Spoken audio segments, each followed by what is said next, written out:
मैं डॉक्टर साधना भंडारी राजकीय टिंकर महाविद्यालय के लोक प्रशासन विभाग से आपका स्वागत करती हूं। आज का मेरा वीडियो न्यू पब्लिक मैनेजमेंट अर्थात नव लोक प्रबंधन पर है। पिछले वीडियोस में हमने एवोल्यूशन ऑफ पब्लिक एडमिनिस्ट्रेशन की बात करी कि किस प्रकार पॉलिटिको एडमिनिस्ट्रेटिव डाइकोटमी, उसके बाद प्रिंसिपल्स ऑफ पब्लिक एडमिनिस्ट्रेशन, उसके बाद चैलेंजेस, क्राइसिस ऑफ आइडेंटिटी और इंटरडिसिप्लिनरी अप्रोच से होता हुआ नवीन लोक प्रशासन और उसके पश्चात new public management. New public administration के बाद हमने जो अप्रोच अपनाई लोक प्रशासन में वह है न्यू पब्लिक मैनेजमेंट, अर्थात हमने एडमिनिस्ट्रेशन को हटाकर मैनेजमेंट शब्द का प्रयोग किया। जब हम एडमिनिस्ट्रेशन शब्द का प्रयोग करते हैं तो हमें ऐसा लगता है जैसे हम सरकारी क्षेत्र की बात कर रहे हैं, और ये सत्य भी है। लेकिन जब हम मैनेजमेंट शब्द का प्रयोग करते हैं तो ऐसा लगता है जैसे हम निजी क्षेत्र की बात कर रहे हैं, और यह सच है। तो वे क्या कारण हैं जिनकी वजह से हमें न्यू पब्लिक एडमिनिस्ट्रेशन में से एडमिनिस्ट्रेशन शब्द को मैनेजमेंट शब्द से रिप्लेस करना पड़ा? ये जो कॉन्सेप्ट है न्यू पब्लिक मैनेजमेंट का, इसे पोस्ट ब्यूरोक्रेटिक मॉडल अर्थात ब्यूरोक्रेसी के बाद का आइडियल मॉडल ऑफ ब्यूरोक्रेसी जो मैक्स वेबर ने दिया था, मैनेजरियलिज्म, मार्केट बेस्ड पब्लिक एडमिनिस्ट्रेशन या एंटरप्रेन्योरियल गवर्नमेंट के नाम से भी जाना जाता है। देखिएगा, इन नामों को जब हम देखते हैं तो बाजार आधारित प्रशासन, उद्यमी शासन, उद्यमकर्ता शासन, प्रबंधवाद, ये शब्द ऐसे हैं जैसे कि हम लोक प्रशासन को निजी प्रशासन की ओर ले जा रहे हैं। ये जो शब्द है न्यू पब्लिक मैनेजमेंट, इसका समर्थन सबसे पहले रोजनब्लूम ने किया था, और मैनेजरियलिज्म शब्द का प्रयोग सबसे पहले पॉलिट ने किया था। जबकि उद्यमी शासन मतलब जो उद्यम करता है, जो रिस्क लेता है, जो बिजनेस टाइप है, उसका प्रयोग सबसे पहले ऑसबॉर्न एंड गैबलर ने किया था। और जबकि न्यू पब्लिक मैनेजमेंट है, इसको अपनाने का श्रेय है, इस शब्द को प्रतिपादित करने और इसको बहुत ही पॉपुलर करने का श्रेय क्रिस्टोफर हुड को जाता है। न्यू पब्लिक मैनेजमेंट वास्तव में डी ब्यूरोक्रेटाइजेशन है, अर्थात विनौकरशाहीकरण। विनौकरशाहीकरण में नौकरशाही को समाप्त करने या खत्म करने की बात कही गई है। विंस्टन चर्चिल ने एक बार कहा था, भविष्य का सम्राट विचारों का सम्राट होगा, आइडियाज। न्यू पब्लिक मैनेजमेंट में हम क्या चाहते हैं, क्यों इसे हम अपनाना चाहते हैं? नौकरशाही का आकार कम करने। नौकरशाही में एक लॉ है जिसे हम पार्किंसंस लॉ के नाम से जानते हैं, अर्थात bureaucracy is increasing both in size and volume. एक गुब्बारे की तरह प्रत्येक प्रशासक ये चाहता है कि उसके लिए एक असिस्टेंट हो, और वह असिस्टेंट फिर ये चाहता है कि उसके लिए एक असिस्टेंट हो। अर्थात ब्यूरोक्रेसी अपने लिए ज्यादा से ज्यादा कार्मिक चाहती है, और ज्यादा कार्मिकों का मतलब ज्यादा तनख्वाह, ज्यादा सैलरी, उनके लिए ज्यादा सुविधाएं, इस प्रकार से अपना आकार बढ़ा रही है। तो न्यू पब्लिक मैनेजमेंट में नौकरशाही का आकार कम करने की बात कही गई है। लोक सेवाओं में कुशलता लाने पर बल दिया गया है। निजीकरण एवं उदारीकरण का मार्ग अपनाने, अर्थात रिजिडिटी नहीं हो, निजीकरण और उदारीकरण का मार्ग अपनाने, और प्रशासनिक पारदर्शिता, ट्रांसपेरेंसी ऑफ प्रशासन में, और जवाबदेहिता अर्थात अपने किए जाने वाले कार्यों के प्रति ये जवाबदेह हो। और साथ ही साथ प्रशासन में प्रोफेशनल अप्रोच पर बल दिया गया है। प्रशासन को एज अ प्रोफेशन, एक प्रोफेशनल की तरह इसमें ये कार्य करें। जब हम न्यू पब्लिक मैनेजमेंट की बात करते हैं तो 3R पर भी इसमें बल दिया गया है, return, reuse and recycle.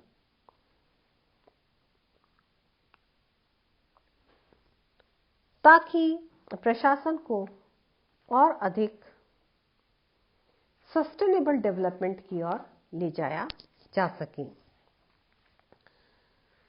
Christopher पॉलेट द्वारा 1990 में न्यू पब्लिक मैनेजमेंट की मुख्य विशेषताओं में जो बातें कही गई हैं उन पर मैं थोड़ा जोर देना चाहूंगी। उसमें पहली बात है कि प्रशासन को किस प्रकार से दक्ष बनाया जा सकता है, किस प्रकार से उसको और अधिक कार्यकुशल बनाया जा सकता है। एक कार्यकुशल प्रशासन वह प्रशासन होता है जो कि सीमित संसाधनों में अपने उद्देश्यों की प्राप्ति करता है।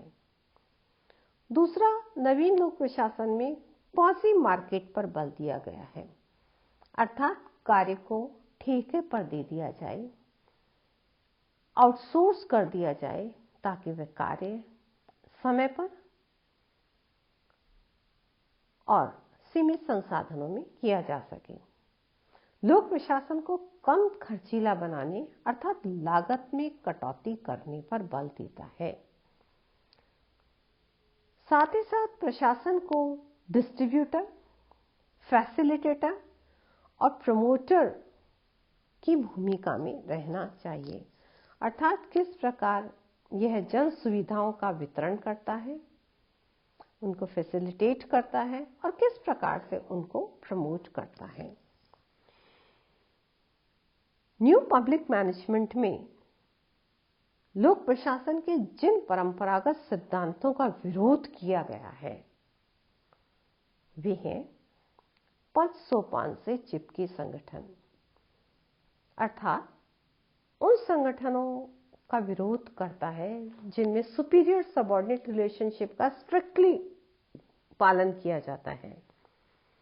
दूसरा, यह केंद्रीकरण का, अत्यधिक केंद्रीकरण का विरोध करता है। और न्यू पब्लिक एडमिनिस्ट्रेशन में भी हमने ये बात करी थी कि सेंट्रलाइजेशन ना होकर थोड़ा हम डिसेंट्रलाइजेशन और डेलीगेशन की ओर जाएं।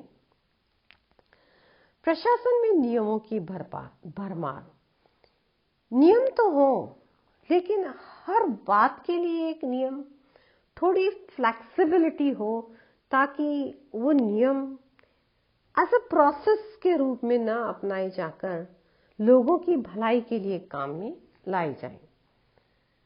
राजनीति और लोक प्रशासन के द्विभाजन का नवीन लोक प्रशासन भी विरोध करता है और न्यू पब्लिक मैनेजमेंट भी विरोध करता है। प्रशासन में अव्यक्तिक प्रकृति, थोड़ा पर्सनल हो। हम किसी भी कार्य को करें तो यह सोचकर करें हम कार्य कर रहे हैं, परिणाम आए या ना हो, सामाजिक परिवर्तन आए या ना आए, यानी हमें रिजल्ट ओरिएंटेड होना होगा, हमें पर्सनल होना। हम जो कार्य कर रहे हैं उस कार्य का परिणाम आ रहा है या नहीं आ रहा है। साथ ही साथ प्रशासनिक क्रियाओं में कठोरता का विरोध करता है, अर्थात जो प्रशासनिक क्रियाएं हैं वे समय की मांग के अनुरूप फ्लेक्सिबल होनी चाहिए। यह कुछ उसी प्रकार है जिस प्रकार से नवीन लोक प्रशासन था, लेकिन इसमें ग्लोबलाइजेशन, लिबरलाइजेशन और मार्केट बेस्ड इकोनॉमी प्रशासन के आकार को कम करने पर ज्यादा बल दिया गया है।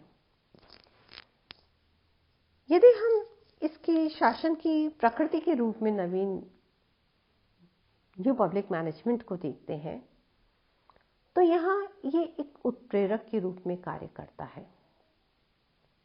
यह कम्युनिटी ओन्ड शासन है, मिशन ड्रिवन है, अर्थात किसी मिशन को लेके कार्य करता है, रिजल्ट ओरिएंटेड है। It doesn't believe in process, it believes in results. जो कार्य किया गया है, जो मिशन हमने डिसाइड किया था या जो हमने गोल डिसाइड किया था, क्या हम उसे प्राप्त करने में सफल रहे हैं। यह कस्टमर ड्रिवन है, जिसे हमने क्लाइंट ओरिएंटेशन कहा था न्यू पब्लिक एडमिनिस्ट्रेशन में।